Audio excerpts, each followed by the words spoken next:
In today's video, I'll show you how to install Windows 10 using Windows Installation Media in a simple and beginner-friendly way. First, you need a working computer and a USB flash drive with at least 8 GB of space. Plug the USB drive into your computer. Then, open your web browser and download the Windows Media Creation tool from Microsoft's official website. Once the download is complete, open the tool and accept the license terms.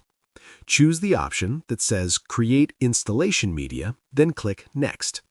Select your language, edition, and system type, or just keep the recommended settings and continue. Now, choose USB flash drive and select your USB from the list. The tool will download Windows and make the USB bootable. This may take some time, so wait until it finishes. After that, insert the USB into the computer where you want to install Windows 10.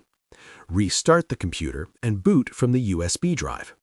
When the setup screen appears, follow the on-screen steps to install Windows. And that's how you install Windows 10 using Installation Media. Share this video and subscribe for more helpful tutorials.